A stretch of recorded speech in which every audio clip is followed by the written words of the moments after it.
On December 15th, 1967, the Silver Bridge, connecting Point Pleasant, West Virginia, to Ohio, twisted, snapped, and collapsed into the icy Ohio River. 46 people died. It was an infrastructure failure that defined a generation. That is the official story. A fatal engineering flaw. Case closed.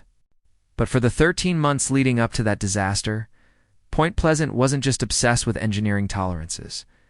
It was a town under siege, 7-foot winged phantom, mysterious men in black, and widespread official intimidation were the daily reality.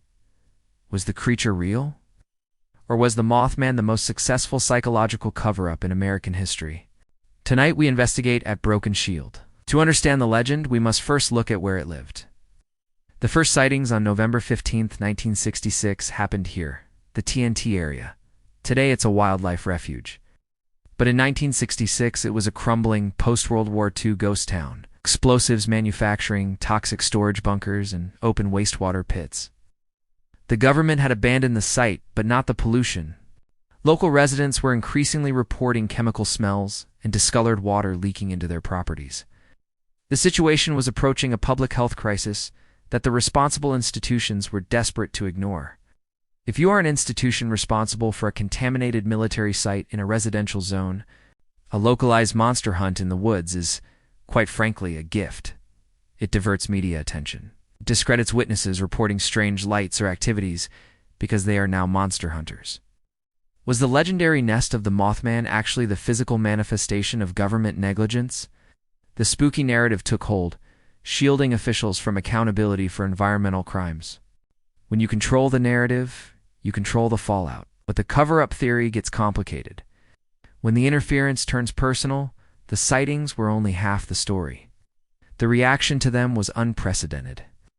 Almost immediately, ordinary citizens who claimed to see the creature were visited, not by local police, but by mysterious figures in sleek, dark suits who drove black government tissue vehicles.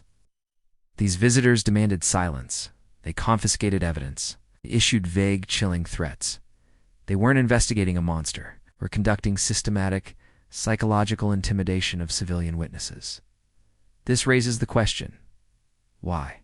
If Mothman was just folk panic, why the specialized response? Some researchers argue Point Pleasant, given its strategic location, the TNT Area, and nearby industrial chemical plants, was an active zone for Cold War domestic surveillance. The legitimate high strangeness of the town, the unusual electronic interference.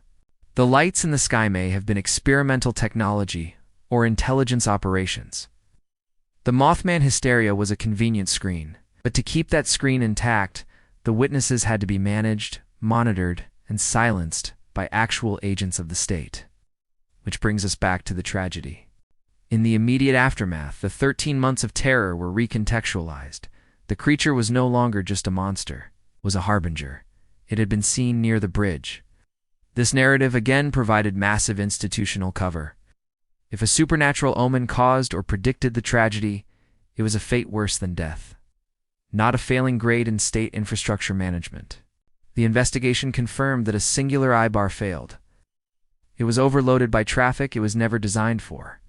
State negligence, plain and simple. But here's where the cover-up theory hits a wall. If the goal was simple misdirection, the Mothman legend itself is remarkably consistent in ways that defy simple folklore.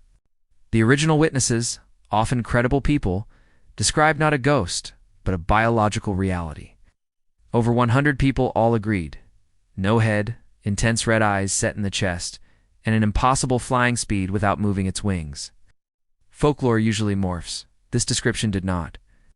It implies that while the reaction to Mothman may have been a cover-up, the source may have been a real anomaly.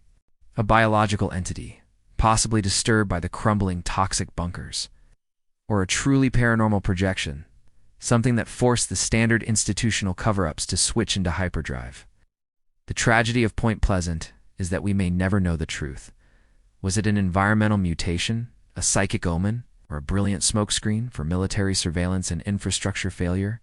The real ghost haunting Point Pleasant isn't the Mothman. It's the lack of accountability. Whether it was toxic chemicals, a failing bridge, or psychological intimidation, the institutions responsible for the safety of this town failed.